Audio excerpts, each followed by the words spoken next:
1절에 있는 내용입니다. 동상이몽 그럼에도 라고 하는 제목으로 함께 말씀 나누도록 하겠습니다. 같은 침상에서 잠을 자도 꿈은 다르게 꾼다 라고 하는 의미가 이 동상이몽이라고 하는 사자성어입니다. 같은 처지에 있는 사람이라 할지라도 속 생각은 서로 다를 수 있다라고 하는 뜻이기도 하죠. 오늘 우리가 살펴보게 될 이 창세기 34장에 있는 내용을 보면 같은 테이블에 앉아가지고 협상을 하고 있는 두 그룹이 나오고 있습니다. 이 세겜성에 있는 이 사람들, 이것을 대표하고 있는 이 하몰이라고 하는 사람과 지금 이 야곱의 집안을 대표하고 있는 야곱의 아들들이 한쪽에 앉아서 테이블에서 회의를 합니다. 그리고 이 협상의 결과에 의하여 아주 큰 사건이 일어나고 있죠. 이 협상과 이 협상 속에서 과연 그들은 무슨 생각을 했었는지, 그리고 그들의 생각의 차이로 인하여 생긴 사건이 어떤 것인지를 같이 살펴보면서 이 야곱의 집안 가운데 일어난 가장 어둡고 가장 슬픈 한 이야기에 대해서 같이 나누도록 하겠습니다. 자, 오늘 본문 이 창세기 34장은요, 우리 성도님들에게 이 34장을 좀 미리 읽어와 달라고 제가 요청을 할 만큼 굉장히 긴 본문입니다. 그리고 이 본문에서 우리가 읽었던 부분은 이 뒤에 마지막 결론에 해당하는 부분밖에 낭독하지 않았죠.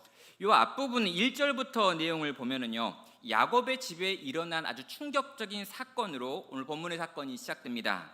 레아가 낳은 딸 가운데 디나라고 하는 여자가 있었는데요, 이 여자아이가 세겜으로 구경을 갑니다. 그리고 세겜으로 구경을 갔다가 세겜의 추장, 이름도 세겜인데요, 이 세겜성의 추장인 세겜에게 강간을 당하는 사건이 일어나는 것으로 이 창세기 34장의 내용이 시작이 되는 것이죠. 세겜에서 이 사건이 일어났고요, 이 세겜이라고 하는 이 추장은 이 사건을 어떻게 무마해야겠다라고 하는 생각을 가지고 디나의 부모인 야곱에게 자기 아버지를 보냅니다. 그래서 이 아버지 하몰이 와가지고 하는 말이 뭐냐면, 그냥 디나랑 우리 아들이랑 결혼을 시킵시다 라고 하는 제안을 하지요. 자, 디나를 아내로 맞이할 수 있게 해달라라고 하는 정가를 아버지를 통해서 들려주고요, 야곱은 이 이야기를 듣고 자기 혼자 결정할 수 있는 문제가 아니라 생각해가지고 아들들이 다 오는 때까지 기다려서 이 문제를 해결하고 있는 모습을 지금 보게 됩니다. 자, 이 하몰이 와가지고 뭐라고 제안을 하냐면, 내 아들 세겜이 마음으로 너희 딸을 연연하여 하니 원하건대 그를 세겜에게 주어 아내로 삼게 하라라고 하는 것이 지금 하몰이 하고 있는 요청의 내용입니다. 우리는요, 이런 전개를 보면서 대단히 이상하다라고 생각을 합니다. 어떻게 지금 내 딸이 강간을 당했는데 이 딸을 강간한 이 남자의 아버지가 와가지고 그냥 우리 결혼시킵시다 라고 하는 제안을 하는 것, 우리는 이걸 굉장히 어색하고 이상하다라고 생각을 하지만 지금으로부터 한 50년만 전이라고 해도 우리는 이런 일들을 종종 우리 주변에도 들을 수가 있었던 것 같습니다. 이 고대 근동 사회에서는요, 여자의 정절이라고 하는 것이 굉장히 중요했습니다. 그래서 여자가 처녀 성의를 잃어버렸을 경우에 다른 남자랑 결혼하는 것은 거의 불가능한 일이 되는 것이었죠. 고대 사회에서 결혼하지 않은 여자라고 하는 것은 굉장히 큰 고통이었기 때문에 실제로 이 여자가 이러이러한 원하지 않는 일을 경험했다 한다 할지라도 이 여자를 그 남자와 결혼하게 해가지고 함께 살게 하는 것이 어쩌면 그 시대가 가지고 있는 상식에 해당되는 부분이었습니다. 남자는 끝까지 그 책임을 물어서 이 여자와 결혼을 해야 됐고, 결혼을 하는 과정에서 신부 대금이라고 하는 돈을 훨씬 더 많이 내는 방식으로만 이 문제를 해결하면 대부분의 경우에 이런 사건들은 무마가 되어지는 것이었죠. 여러분, 세겜의 제안은요, 여기서 끝나지 않습니다. 이번 기회에 야곱과 결혼을 통해서 사돈관계로 맺어질 뿐만 아니라 우리의 자식과 너희의 자식들이 함께 통혼을 하고 우리 집에 너네들이 와서 같이 살고 우리의 물자를 가지고 함께 나누어 쓰는, 아예 그냥 우리가 한민족이 되는 게 어떤가라고 하는 제안까지 하고 있죠. 우리의 자식들끼리 결혼을 시키자, 우리가 함께 거주하자, 우리의 땅을 사고 그 땅을 너희가 유산으로 물려주어도 괜찮으니까 우리가 이렇게 둘이 나눠져 가지고 살지 말고 이제부터 한 민족이 되자라고 하는 말을 이 세겜에 있는 이 세겜의 아버지 하몰을 통해 가지고 전달받게 됩니다. 하몰은 디나만 자기의 며느리로 보내주는 것으로 끝내지 않고 그냥 충분하게 살해를 할 테니까 이번 기회에 우리 둘이 한 민족이 되는 게 어떠냐라고 하는 제안까지 하고 있죠. 자, 야곱의 아들들이요 그 이야기를 듣습니다. 그리고 와가지고 이 하몰을 향해서 하고 있는 말이 14절에 나와 있는데, 야곱의 아들들이 그들에게 말하되 우리는 그리하지 못하겠노라. 할례 받지 아니한 사람에게 우리 누이를 줄 수 없노니 우리의 수치가 됨이라라고 말하고 있습니다. 지금 야곱의 아들들, 그러니까 디나의 오빠들이 와가지고 하는 말이 뭐냐면 그 이야기를 다 듣더니 우리는 그렇게 할 수 없다라고 이야기합니다. 그러면서 근거가 너희가 할례를 받지도 않았는데 어떻게 할례를 받지 않은 민족인 너희와 우리 여동생이 결혼할 수 있고 우리가 한 민족이 될 수 있겠느냐? 결코 그럴 수 없고 그렇게 된다면 그것은 우리의 수치고 수모다라고 이야기하면서 결코 그 일이 불가능하다라고 하는 것을 이렇게 천명을 하지요. 자, 여러분, 이 이야기를 들은 이 세겜과 이 세겜성 사람들은요 이제 또 고민을 해야 합니다. 자, 지금 할례라고 하는 걸 문제 삼아 가지고 우리가 결혼을 못 하는데 이 문제를 해결해야겠다라고 생각하면서 이 하몰과 세겜이 세겜성에 있는 남자들을 설득하지요. 우리가 그냥 할례를 받아버리자. 할례 그게 뭐가 그렇게 힘드냐? 한 1주, 한 2주 정도 아프면 다 끝나는 문제인데 한번 우리가 그렇게 생식기 끝에 있는 피부를 잘라내는 의식을 함께 행함으로 저 야곱이 가지고 있는 저 많은 부유함을 우리가 얻을 수 있지 않겠느냐? 야곱의 딸들과 야곱의 아들들과 함께 결혼해가지고 우리가 더 큰 민족을 이루는 것이 우리에게 이익이 않지 않느냐라고 제안을 합니다. 그리고 세겜성 남자들이요 그 일을 좋다라고 생각을 하는 거죠. 그래서 세겜에 있는 남자들이 다 할례를 행합니다. 그리고 할례를 행한 후 3일이 지났을 때 그들에게 이 레위와 시므온이라고 하는 이 디나의 오빠들이 칼을 들고 기습을 해가지고요 거기 그렇게 쉬고 있는 사람들, 움직이고 거동하는 것이 불가능했던 남자들을 전부 다 죽이는 사건이 일어나는 거죠. 여러분, 강간 사건이 있었습니다. 그런데 이 강간 사건이 더 커져가지고 한 민족의 남자들을 다 죽이는 사건으로 이어지는 거죠. 여러분, 성경에 나와 있는 이야기 중에 가장 좀 이렇게 더럽고 가장 좀 왜 있어야 될까라고 하는 생각이 들만한 부분 중에 한 부분이 오늘 창세기 34장에 나와 있는 내용인 것입니다. 여러분, 이 모든 사건이 일어난 다음에 야곱이 깜짝 놀래가지고 이 레위와 시몬을 불러다 놓고 이렇게 말하지요. 30절입니다. 너희가 내게 화를 끼쳐 나로 하여금 이 땅의 주민 곧 가나안 족속과 브리스 족속에게 악취를 내게 하였도다. 나는 수가 적은즉 그들이 모여 나를 치고 나를 죽이리니 그러면 나와 내 집이 멸망하리라 라고 말하며 지금 두 아들에 대하여 원망을 쏟아놓고 있는 이 아버지 야곱의 모습을 보게 됩니다. 그런데요 이 야곱이 그렇게 말하자 그 말을 들었던 시므온과 레이가 보는 반응이 바로 31절 마지막에 나와 있는 반응이었습니다. 그들이 이르되 그가 우리 누이를 창녀같이 대우함이 옳으나이까? 라고 말하는 거죠. 아버지가 하는 말을 듣고 아버지한테 버럭 성질을 내고 있는 이 자식들의 모습을 보여주는 것입니다. 여러분, 창세기 34장에 나와 있는 이 내용을 보면은요 이 집안이 지금 얼마나 콩가루 집안인가라고 하는 걸 확실하게 알 수 있습니다. 아버지가 뭐가 화가 나고 딱 말했는데 자식들이 더 큰 소리로 버럭 화를 내면서 아버지가 틀렸고 우리가 맞았다 딱 이야기하면서 아버지 말 못하게 하는 거죠. 뭔가 중대한 문제가 발생했는데 이 문제를 해결할 능력이 아버지에게 없습니다. 그래서 아버지가 하는 게 뭐냐면 아들들이 돌아올 때까지 기다렸던 거죠. 그랬더니 아버지의 허락도 없이 자식들끼리 문제를 다 해결했다고 해결을 했습니다. 근데 그 해결한 방식이 죽이고 속이고 약탈하는 것으로 반응했던 거죠. 거기에 대해서 뭐라고 했더니 그 말조차 듣지 않고 있는 자식들의 모습을 오늘 본문은 보여주는 것으로 이 34장의 모든 내용이 마무리되는 것입니다. 성도 여러분, 디나가 세겜에 가서 강간을 당합니다. 또 강간범의 집에 억류되는 일이 벌어졌죠. 한 집안의 입장에서 보면 굉장히 슬프고 비참한 문제가 발생을 했습니다. 그런데 이 일로 인하여 한 성읍 전체에 있는 남자들을 다 죽이고 그들의 아내와 자녀들과 모든 재산들을 다 약탈해 오고 있는 장면은 앞에 나와 있던 이 죄보다 훨씬 더 크고 강력한 죄라는 것이죠. 자, 지금 이 본문 전체에 나와 있는 이 거대한 악, 이 죄의 문제, 이 죄악의 문제들을 보면서 우린 과연 어떤 의미를 찾아야 되는 걸까요? 하나님께서 우리 가운데 성경을 통해서 이런 이야기를 기록해 두신 이유가 무엇이고 우리가 얻어야 될 교훈은 어떤 것인지 오늘 본문을 통해 살펴보는 것입니다.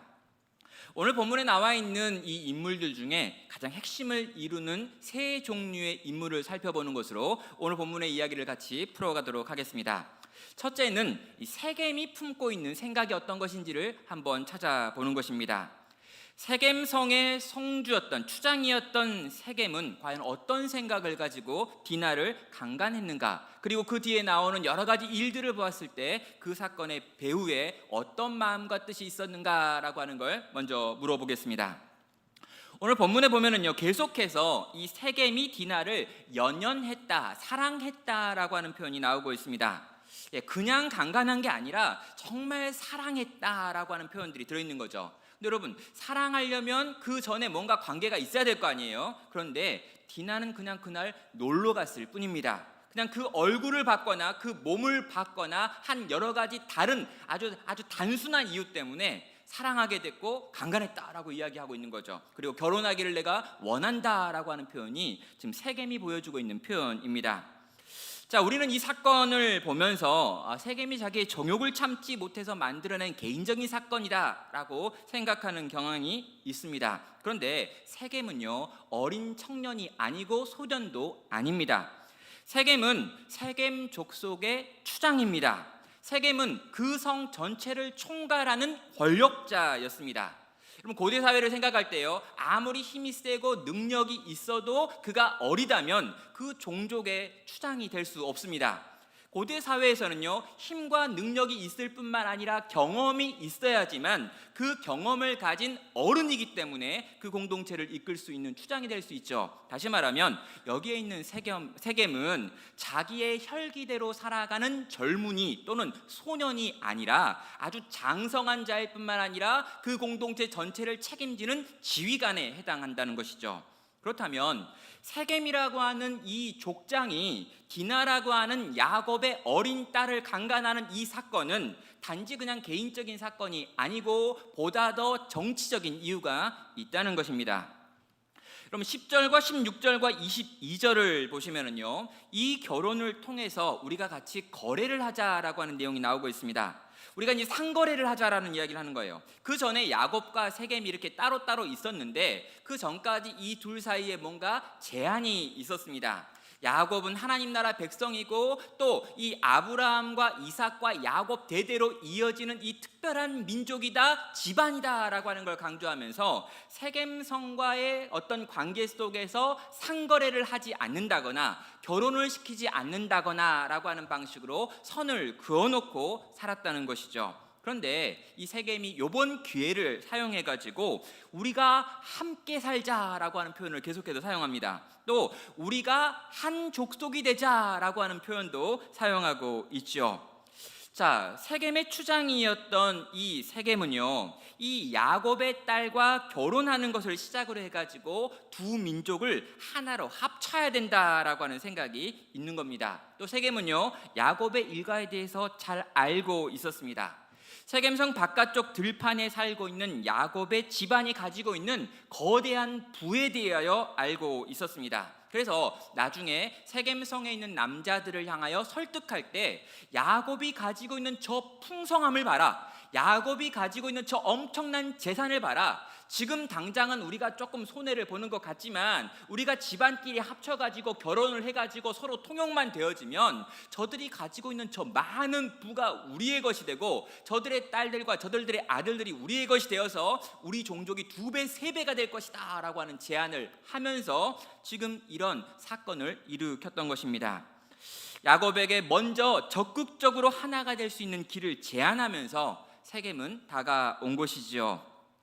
성도 여러분, 이 제안에 눈에 보이는 것들만 생각을 하면은요, 대단히 매력적인 제안이었습니다. 이 지역에 이미 자리를 잡고 있는 사람들은 세겜이었습니다. 이 세겜 사람들과 결혼을 통해 가지고 한 족속이 된다면 더 이상 야곱은 들판에 살지 않아도 됩니다. 고대 사회는요, 숫자가 힘이었습니다. 숫자가 많으면 더 강한 것이고 숫자가 많으면 더 많은 소유를 얻을 수 있었습니다. 더 많은 풍요를 누리는 방식, 더 많은 외적으로부터 자기를 지킬 수 있는 방식이 이 숫자를 늘리는 것이었죠. 세겜과 야곱이 결합되어진다면, 이 집안이 합쳐진다면 어떤 의미에서는 누이 좋고 매부도 좋은 그런 최선의 길이 열린다라고 하는 것이 세겜이 가지고 있는 생각이었던 것입니다. 또 이런 세겜의 생각은 야곱의 마음을 흔들기도 했습니다. 그러면 야곱은요, 이미 이 땅에 안주하고 싶었습니다. 그래서 세겜에게 돈을 주고 그 땅의 일부를 사가지고 거기다 자기의 집을 짓고 자기의 축사를 지었던 사람이 야곱인 거예요. 야곱은 이 땅을 떠날 마음이 없었습니다. 야곱은 이 땅을 떠날 생각이 없는데 세겜이 와가지고 우리가 하나가 되자라고 이야기했을 때 야곱의 마음 가운데 일부도 흔들렸던 것 같다라고 하는 것을 우리는 보게 되는 것이죠. 사랑하는 성도 여러분, 우리는 이 세겜의 생각과 제안을 통해서 한 가지를 정리해야 될 것이 있습니다. 이 땅, 이 세상은 하나님의 백성들을 어떻게 대하고 바라보느냐라고 하는 것에 대한 질문이죠. 그럼 때로 세상은요, 하나님의 백성들에게 고통을 주고요, 핍박을 합니다. 강력한 세상의 힘과 능력을 가지고 하나님을 믿는 사람들에게 고통을 줘가지고 이 믿음대로 살지 못하게 만드는 일들이 계속해서 일어났고 지금도 일어나고 있지요. 그런데 여러분, 이렇게 세상이 하나님의 백성들을 공격하는 일도 있지만 반대의 경우도 있습니다. 어떤 경우입니까? 세상이 하나님의 백성들을 유혹하는 것입니다. 여러분, 세상이 핍박할 때 성도들은 이 핍박 속에서 싸우고 견디고 기도하고 애써서 신앙의 순수성을 지켜냅니다. 그런데 문제는요, 세상이 이 교회를, 세상이 성도를 유혹할 때인 것입니다. 때리거나 공격하거나 손해를 끼치지 않습니다. 그러면서 뭐라 그러냐면요, 세상도 좋아하고 너희도 좋아할 만한 그런 길이 있지 않느냐라고 이야기를 합니다.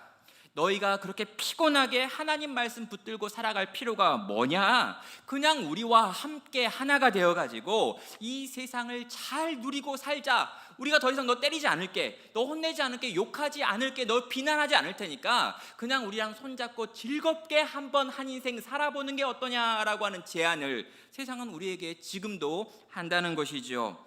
우리와 결혼하고 우리와 한 집에 살면서 너와 우리 사이에 있는 구분을 없애고 그냥 행복하게 하루하루를 살아가는 것, 이게 좋은 거 아니야? 라고 말하면서 세상은 이 땅에 있는 교회와 하나님의 공동체를 유혹하는 일들이 일어났다는 것이죠. 사랑하는 성도 여러분, 이 세상의 유혹은 어느 때건 더 많은 성도로 하여금 하나님의 백성된 삶을 포기하도록 만드는 사단의 공격의 방식이었던 것입니다. 성도 여러분, 가나안 땅에는요, 별명이 하나 있습니다. 나중에 민수기 13장 32절을 보면은요, 가나안 땅에 갔었던 정탐꾼들이 그 가나안 땅을 바라보면서 이렇게 평가하죠. 그 거주민을 삼키는 땅이라고 표현합니다. 그럼 가나안 땅에 들어가면 그 땅이 이상한 힘이 있어가지고 그 힘과 그 능력으로 그 땅 가운데 들어온 사람들, 잠시 머물러 온 사람들을 다 집어삼켜서 그 땅의 사람으로 변화시키는 일들이 일어나는 땅이 바로 그 땅이다라고 지금 설명을 하는 것입니다. 여러분, 그 땅은요, 그 땅에 누가 들어오건 간에 그 땅과 동일시시키는 땅이었습니다. 이 야곱이 머물고 있었던 이 세겜 땅, 그리고 이 땅의 주인이었던 이 생앱이라고 하는 사람이 와가지고 제안하고 있는 것은 너희가 이 땅에 있으니 이 땅과 같아져라. 이 땅이 주는 유익을 다 누리려면 우리와 하나가 되어야 한다라고 하는 유혹이었던 것이죠. 사랑하는 성도 여러분, 이 세상의 달콤한 유혹 앞에 우리들도 놓여 있습니다. 그렇게 티내지 말고 예수님 믿는다고 하지 말고 그냥 일주일에 한 번 교회를 다녀주면서 예수는 네 마음으로 믿고 이 세상 속에서는 이 세상이 말하고 있는 모든 규칙들을 가지고 그냥 우리와 똑같이 살면 되지 않겠느냐라고 가르치고 권하며 우리를 유혹하는 사단의 세력입니다. 우리와 하나가 되어서 편하게 살자라고 하는 세상의 유혹이 오늘도 우리에게 주어지는 유혹이지요. 성도 여러분, 이 유혹 앞에서 누구든지 끝까지 우리 주님을 붙들려면 우리 주님을 붙들 수 있는 힘과 능력이 있어야 하는 것입니다. 우리 성도님들의 삶 가운데 끊임없이 들려오는 이 세상의 유혹 앞에서 그럼에도 불구하고 나는 하나님의 백성으로 살겠노라 라며 이 세상 속에서도 선을 긋고 하나님의 백성으로 살아갈 수 있는 귀하고 복된 성도 되시기를 축원합니다. 자, 이렇게 세겜은요 이스라엘을 향해 야곱을 향해 찾아와 가지고 유혹했습니다. 우리가 하나가 되자라고 하는 달콤한 제안을 한 것이죠. 자, 이제 이 세겜의 이야기를 들었던 이 이스라엘이 어떻게 반응하는지 야곱의 아들들을 통해 가지고 같이 한번 살펴보겠습니다. 야곱의 아들들은요 이 세겜의 제안을 들었습니다. 그리고 이 세겜의 제안이 가지고 있는 특징들을 읽어냈어요. 우리와 하나가 되자고 하는 거구나. 디나라고 하는 사건은 아주 작은 사건이고 이 작은 디나라고 하는 사건을 빌미로 해가지고 그들과 우리가 하나가 되어서 그들 가운데 통합시켜 버리려고 이런 일들을 획책하고 있구나라고 하는 배우의 생각을 알아버린 거예요. 그런 다음에 이 야곱의 아들들이 하고 있는 행동이 무엇입니까? 그들의 선택은 어떤 것이었을까요? 그들은 더 악한 선택을 하고 있습니다. 그들은 세 가지 일을 하고 있는데요, 그들은 거짓된 약속을 하고 있고요, 두 번째로 그들은 살인을 하고 있으며 세 번째로 그들은 약탈을 하고 있는 모습을 보여주고 있습니다. 자, 첫 번째, 그들은 세겜과 약속을 하는데 그 약속은 처음부터 거짓말한 거짓된 약속이었습니다. 세겜성에 있는 모든 남자들이 다 할례를 받는다면 디나를 세겜성에 줄 것이고 서로 결혼을 할 것이고 장사를 할 것이고 그들 가운데 들어가서 하나가 되어 살겠다라고 하는 거짓된 맹세, 거짓된 약속을 한 것입니다. 그런데 여러분, 이 약속은요 지킬 마음이 없는, 처음부터 지키려고 하지 않았던 약속이었죠.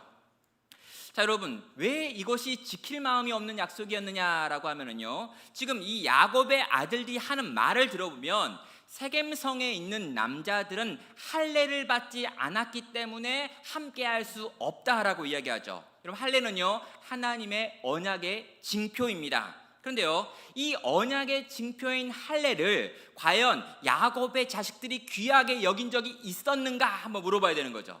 전혀 귀하게 여긴 적이 없습니다. 하나님의 말씀도 귀하게 여긴 적이 없고요, 하나님의 뜻을 물어본 적도 없고요, 하나님께 제사드리고 하나님께 예배하는 것에 그들이 열심을 냈다고 하는 흔적이 한 번도 등장하지 않아요.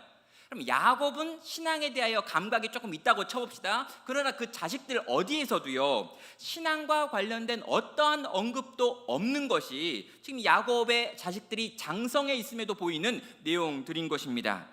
언약의 표징이 있는지 없는지가 전혀 중요한 게 아니었던 사람들이 바로 이 야곱의 아들들이었어요. 그런데 이 야곱의 아들들이 갑자기 언약의 표징을 이야기하면서 너희가 할례가 없기 때문에 우리 동생을 줄 수 없다라고 말하고 있는 거죠. 여러분, 그들은요 마음 가운데 계획이 있는 것입니다. 그럼 이 할례를 행하면 어떤 일이 벌어집니까? 이 성인인 남자가 할례를 행하면 적어도 일주일, 길게는 2주일 동안 제대로 거동을 할 수 없습니다. 세겜에 있는 모든 남자가 거동할 수 없게 만들어 놓고 그들을 치겠다라고 하는 생각이 야곱의 아들들의 마음 가운데 있었던 것이죠.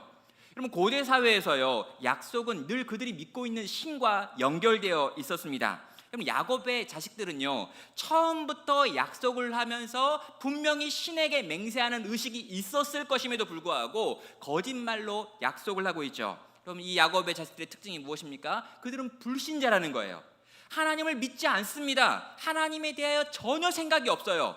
하나님의 이 언약의 징표라고 하는 이 할례라고 하는 엄청나게 중대한 것을 그들의 거짓말을 위한 도구로 쓰고 있는 모습을 보면 그들이 뭐라고 고백하고 있건 간에, 그들이 어떻게 신앙생활을 한다라고 주장하고 있건 간에 그들은 믿음이 없는 자들이고 하나님을 믿지 않는 자들이었다라고 하는 것을 이렇게 보여주는 것입니다. 여러분, 할례는 뭐냐라고 물어보면요, 아브라함이 할례를 받았던 이 창세기 17장 9절에 있는 내용을 보셔야 합니다. 하나님이 또 아브라함에게 이르시되 그런즉 너는 내 언약을 지키고 내 후손도 대대로 지키라. 너희 중에 남자는 다 할례를 받으라. 이것이 나와 너희와 너희 후손 사이에 지킬 내 언약이니라. 너희는 포피를 베어라. 이것이 나와 너희 사이의 언약의 표징이니라 라고 선언하고 있습니다. 그러면 아브라함의 후손에게 가장 중요한 너희가 언약 백성이다 라고 하는 걸 보여주는 징표가 할례였습니다. 이건 단지 의학적인 문제가 아니었어요. 그냥 이건 아브라함의 자식들이다 라고 하는 의미도 아닙니다. 하나님과 나는 연결되어 있습니다 라고 하는 걸 보여주는 것이 바로 이 사인이었고 이 할례라고 하는 것이었죠. 그런데 아브라함의 아들들, 이삭, 그리고 이 이삭의 아들 야곱, 그리고 야곱의 자식들이라고 불려지는 이 11명의 자식들도 다 할례를 가지고 있습니다. 겉으로 보기에는요, 하나님의 백성이 맞다는 거죠. 그런데 이 할례의 의미가 전혀 살아있지 않은, 이 할례가 도대체 뭔지도 모르고 이 할례라고 하는 엄청나게 소중한 것을 그들의 속임수의 도구로 사용하고 있는 철저한 불신자들, 하나님을 전혀 의식하지 않는 사람들이 바로 여기에 있는 야곱의 자식들인 것입니다.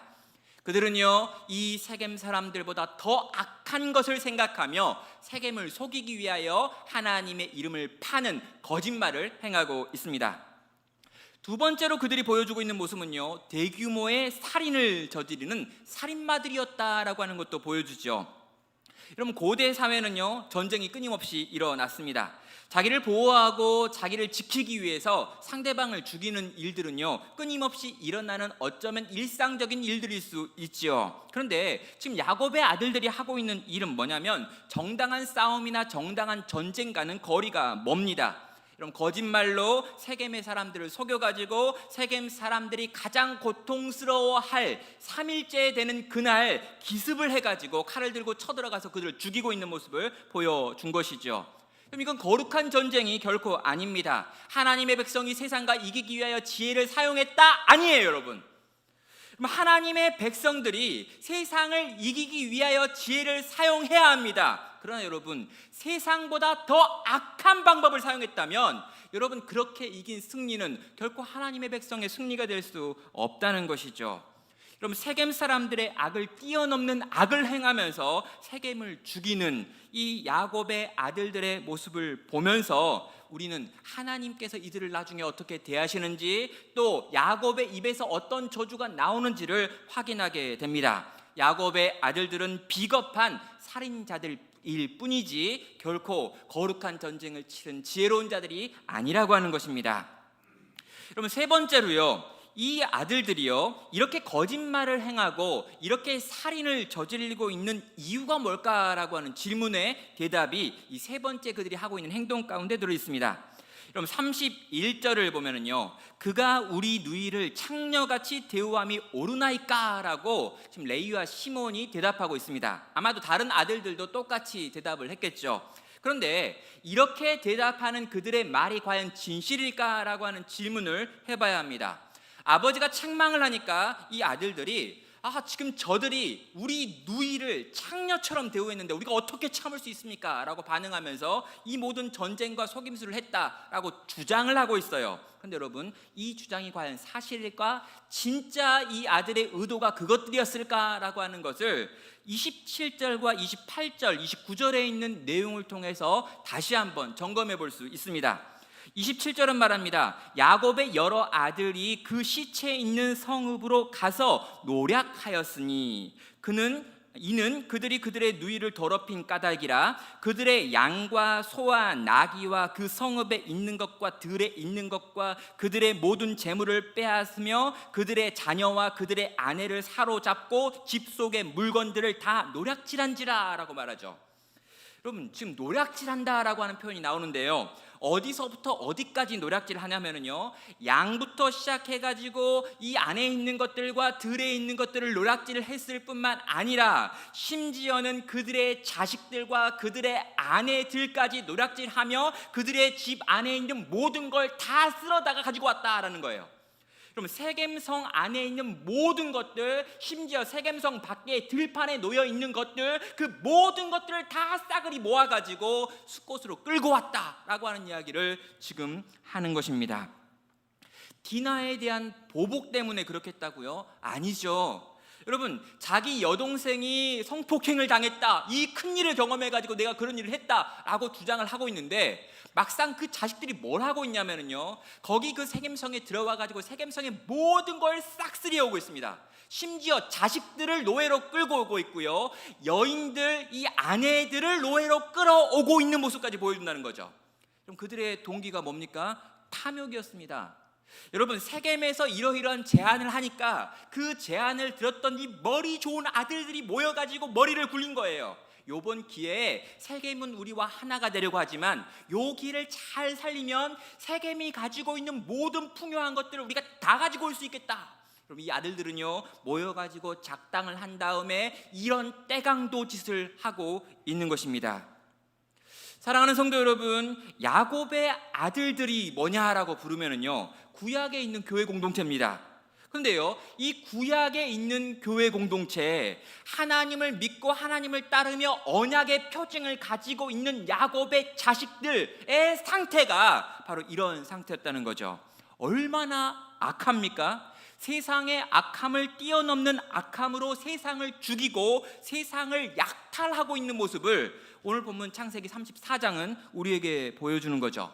그런데 여러분, 이 모습이요, 낯설지가 않는 게 문제입니다. 여러분, 이 모습이요, 굉장히 낯설어야 돼요. 아니, 교회가 어떻게 그런 일을 할 수 있어? 하나님을 믿는 사람들이 어떻게 그런 일을 할 수 있어? 어떻게 하나님을 믿는 사람들이 세상보다 더 악한 짓을 할 수 있을까? 그런 일은 일어날 수 없지. 성경이 기록되어 있긴 하지만 딱 한 번 일어난 일일 거야 라고 우리는 생각하고 싶어요. 그런데요, 이 일을 보고 이 일을 찬찬히 살펴보는데 이런 일들이 우리의 교회의 역사 속에서 또 우리의 주변에서 우리가 만나는 사람들 가운데 종종 일어나고 있는 일들이구나 라는 생각이 이 본문을 보고 묵상하는데 깨닫게 되는 것입니다. 절대 일어나면 안 될 일인데 이런 일들을 우리는 봤다는 거예요. 그럼 교회의 역사를 한번 생각해 보겠습니다. 여러분, 중세에 십자군이라고 하는 것이 있었습니다. 예루살렘 성지를 탈환하겠다라고 하는 명분을 가지고 10번에 걸쳐 가지고 이슬람을 침공했지요. 엄청나게 많은 사람들을 죽이고 약탈하고 강간하며 그렇게 십자군 원정에 나아가지고 혹시라도 죽으면 너는 천국 간다라고 이야기하면서 수없이 많은 사람들을 떼거지로 이슬람으로 보냈던 싸움이 10번이나 걸쳐 가지고 중세에 일어났습니다. 여러분, 종교 재판이라고 하는 것도 있었지요. 마녀 사냥이라고 하는 것이 그때 일어났습니다. 수많은 이들이 마녀라고 하는 누명을 뒤집어 쓰고 잔인하게 고문당하다 죽임당했던 교회의 역사가 있지요. 여러분, 신교와 구교의 싸움이 있습니다. 개신교와 이 카톨릭이 서로가 서로를 반목하여 싸웠는데 이 싸움은 단지 교리적인 논쟁이 아니라 서로가 서로를 실제로 죽이는 싸움이었고 고문하는 싸움이었고, 많은 이들이 교회라는 이름 때문에, 그리스도라는 이름 때문에, 신앙이라고 하는 이름 때문에 죽임당하거나 죽이는 일이 있었습니다. 그럼 이 모든 사건들은요, 둘 다 하나님을 믿는다라고 하는 사람들에 의하여 일어난 사건이었죠. 하나님을 믿는 사람들이요, 서로를 전혀 품지 않았습니다. 상대방은 마귀였고요, 마귀라고 하는 죽여야 될 대상 중에 하나였습니다. 여러분, 제국주의라고 하는 것이 들어온 다음에 이 제국주의와 함께 기독교 선교가 일어날 때도 비슷한 일들이 일어났습니다. 이민족에게 복음을 전하야겠다라고 하는 열정으로 움직였던 많은 선교의 경우에도 힘의 논리로 타 종교를 철저하게 탄압하는 방식으로 복음을 전했습니다. 수없이 많은 절들을 부셔뜨려 버렸고요, 수없이 많은 이방인들의 사제, 이방인들의 어떤 어떤 신전들을 파괴하고 부서뜨리는 일들이 기독교라고 하는 이름으로 일어났다는 것이죠.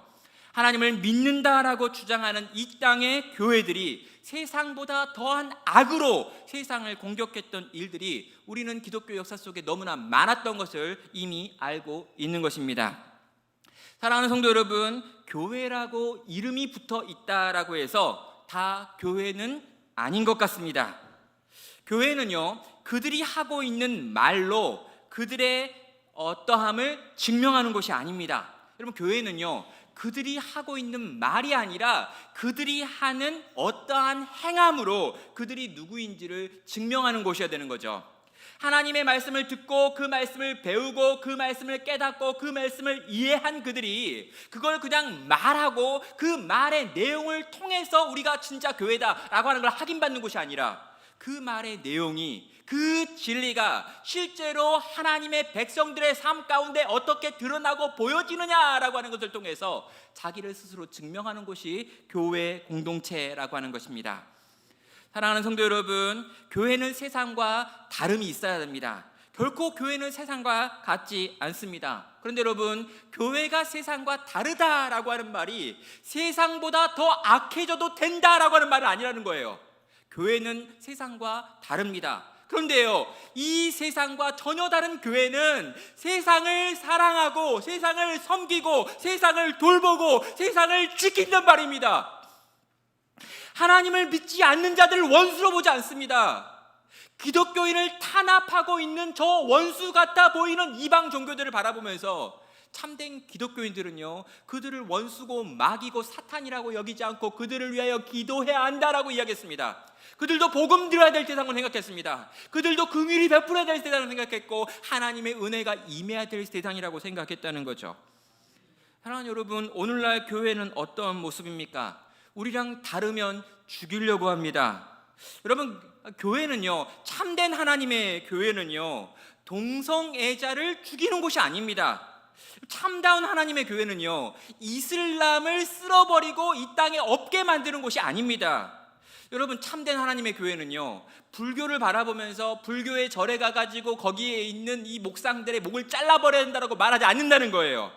참된 하나님의 교회는요, 이 땅에서 타종교를 믿는 사람들, 또 우리와 다른 생각을 가지고 있는 사람들, 어떠한 경우에 그들이 죄 가운데 들어있어서 그 죄를 끊임없이 짓고 있다 할지라도 하나님의 은혜와 긍휼을 받아야 될 대상으로 바라보고 품어야 될 세상이라는 거죠.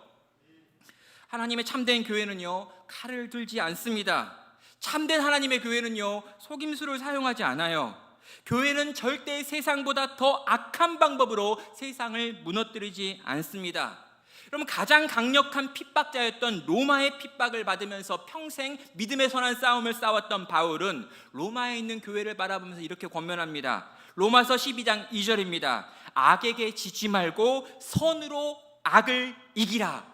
여러분, 우리는 악에게 지면 안 돼요. 그런데로 이 악을 이기기 위하여 더 큰 악을 사용해서도 안 됩니다. 하나님의 백성 교회는요, 선으로 악을 이기는 사람들이기 때문인 거죠.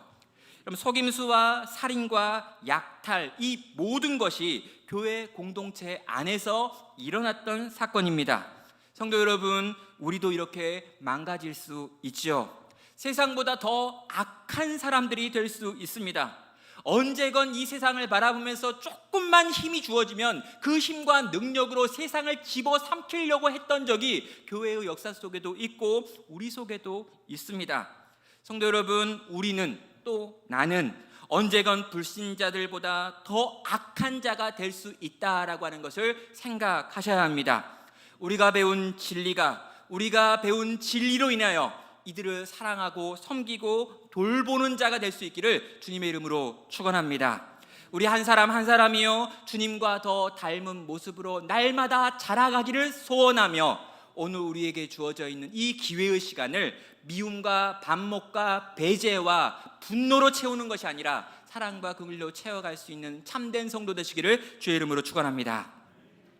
자, 이 시간 이 사건의 중심이 되었던 두 인물들을 정리했습니다. 세겜은 야곱의 집안을 흡수하려고 악을 행했고요, 야곱의 아들들은 세겜의 모든 걸 약탈하기 위하여 악을 행했습니다. 그리고요, 같은 자리 같은 곳에 앉아있지만 둘이 전혀 다른 생각을 하고 있었던 이 두 그룹 중에 이 한 그룹이었던 야곱의 아들들이 승리한 것처럼 보입니다. 모든 걸 다 빼앗아서 그것들을 가지고 집으로 돌아왔기 때문이죠.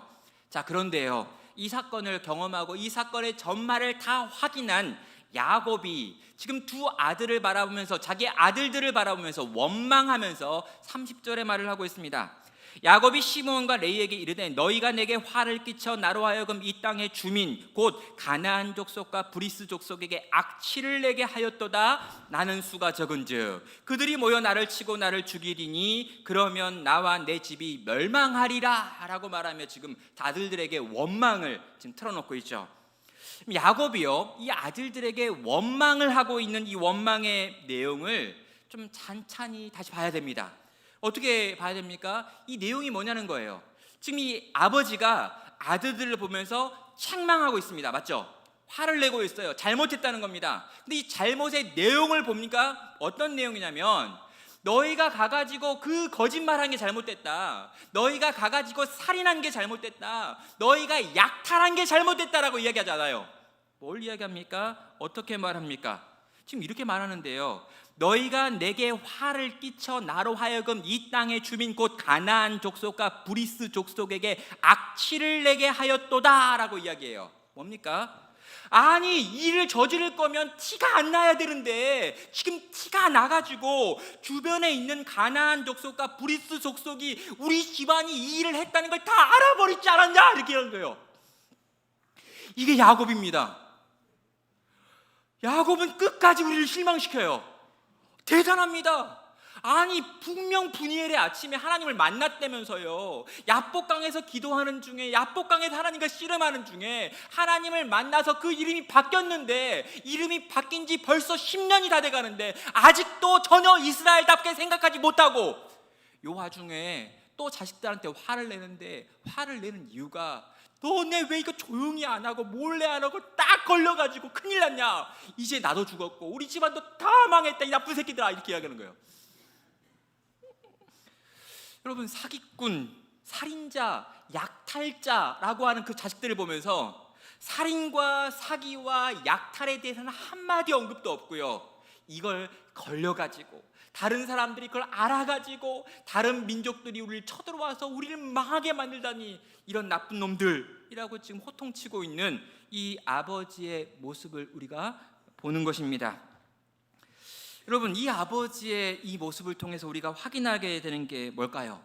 그럼 야곱이 변화된 게 맞나요? 맞습니다. 변화됐습니다. 분명히 야곱은요, 이스라엘이 됐어요. 하나님을 만났습니다. 하나님이 야곱의 이름을 이스라엘로 바꿔주셨어요. 그리고 바꿔주신 지 10여 년이라고 하는 세월이 지났습니다. 여러분, 디나가 넘어올 때 7살이었는데 이미 결혼할 만한 여인이 됐다는 건요, 적어도 7년 이상이 지났다, 8년 이상이 지났다라고 하면 거의 10년 됐다라고 생각해도 괜찮습니다. 그런데 여러분, 이 야곱은요, 철저하게 야곱인 채로 또 그 10년을 써버렸던 거죠. 어떻게 그걸 알 수 있습니까? 야곱은 여전히 세겜에 머물고 있기 때문입니다. 그럼 야곱은요, 세일로 올라가서 형에게 인사하지 않습니다. 브엘세베로 돌아가가지고 아버지 이삭에게 인사하지 않아요. 베델로 올라가지 않습니다. 베델에 올라갔다가는 하나님을 나의 하나님으로 모셔야 되고 10의 1조를 드려야 되며 그분을 위하여 집을 지어드려야 되니까, 그는 베델에 올라가지 않고 베델로부터 38km밖에 떨어져 있지 않은 세겜에다가 집을 지어놓고 거기다 축사를 지어놓고 거기다가 하나님을 위한 제단이랍시고 뭔가 하나 세워놓고 거기서 자기 나름대로의 신앙생활을 하면서 10여 년의 시간을 또 써버린 것입니다. 그럼 아들들이요, 아버지를 보니까 아버지가 신앙이 없는 거예요. 여러분, 아주 어렸을 때는 잘 모릅니다. 근데 여러분, 이 아버지 보니까요, 이제 아들들이 청소년이 돼가지고요, 아버지가 10년 동안 세겜에서 어떻게 사는지를 봤어요. 물론 어렸을 때 기억도 가물가물 있지만 그때 기억은 잘 모르겠고, 이 청소년기를 살아가고 청년기를 살아가는 자식들이 아버지를 보는데 아버지가 가끔 예배를 드려요.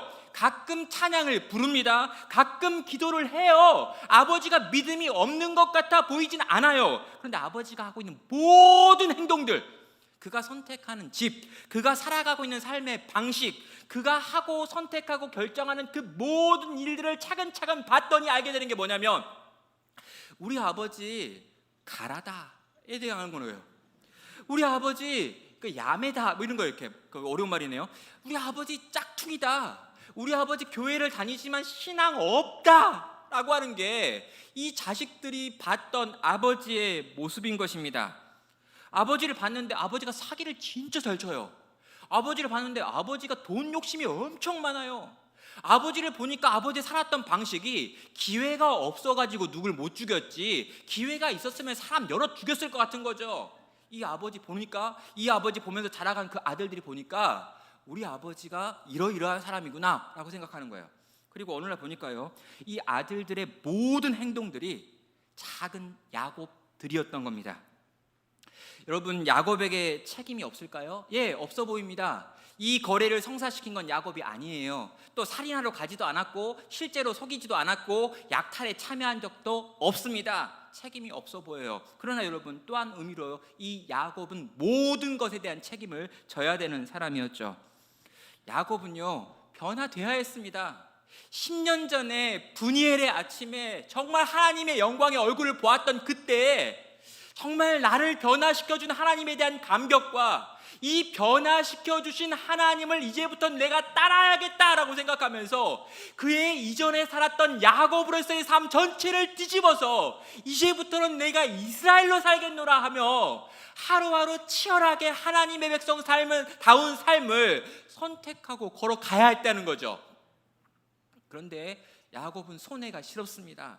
다시 또 누군가의 권위 아래 들어가는 게 싫었습니다. 나는 내가 내 인생의 왕노릇하고 싶었습니다. 이전에 살았던 야곱의 삶의 방식이 너무나 내게 익숙하고 좋아 보였습니다. 그래서 가끔 이스라엘이라고 고백했지만 나머지 대부분의 시간을 야곱으로 철저하게 살아냈던 것이죠.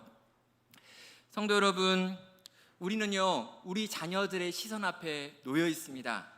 우리 자녀들은요, 우리를 바라보면서 우리가 뭐라고 말하는지 별로 관심이 없습니다. 여러분, 이 사춘기 자녀들을 두고 보니까요, 애들이 내가 하는 말을 거의 듣지 않는다는 걸 여실히 알 것 같아요. 무슨 말을 해도 안 들어요. 자기 마음대로 살아갑니다. 근데 여러분, 이 말을 듣지 않는 자녀들이요, 보는 것은 있습니다. 우리 아버지가, 우리 어머니가, 우리의 믿음의 조상들이 과연 어떤 방식으로 삶의 여러 가지 문제 앞에서 선택하고 결정하고 움직이는가라고 하는 건 지금도 눈을 뜨고 보고 있는 거죠. 변화된 삶을 살아본 적 없는 아버지 야곱의 등을 바라봤던 이 아들들은 전부 다 야곱처럼, 야곱 같은, 야곱에 준하는, 그리고 야곱을 뛰어넘는 악인들로 이 땅을 살고 있는 것입니다. 성도 여러분, 우리의 말이 아니라 우리의 삶으로 우리는 우리의 다음 세대에게 참된 신앙이 무엇인지를 보여주어야 합니다. 우리가 이제까지 보여주었던 모습은 무엇이었습니까? 우리가 이제까지 보여주었던 우리의 삶의 모양은 어떤 것들이었습니까? 이제라도 우리 하나님께서 우리에게 주시는 기회의 시간에, 아직 남겨져 있는 이 기회의 시간에 우리가 보여줄 수 있는 이스라엘을 보여주고 드러내고 증명할 수 있는 복된 성도 되시기를, 복된 교회가 되기를 주님의 이름으로 축원합니다. 이 말씀은 이렇게 마무리되고 있습니다. 모든 것들이 아주 비참하게 끝나고 있습니다. 가장 어두운 이야기로 이 모든 것들이 끝나고 있죠. 그런데 여러분, 이 컴컴한 이야기 끝에서 우리는 이 절대적인 어두움 속에 결코 삼켜지지 않는 하나님의 일하심을 여전히 살펴볼 수 있습니다. 이 비참한 이야기 속에서 하나님은 지금도 일하고 계시죠. 여러분, 세겜이요, 하나님의 백성이 되어야 될, 하나님의 백성을 낳는 민족이 되어야 될 이스라엘 백성들을 지금 집어 삼키려고 하고 있는 때였습니다. 그리고 하나님께서는요, 이 야곱의 아들들의 이 죄악된 선택과 결정을 사용하셔가지고 세겜으로부터 이스라엘 백성들을 또한 지켜내고 있지요.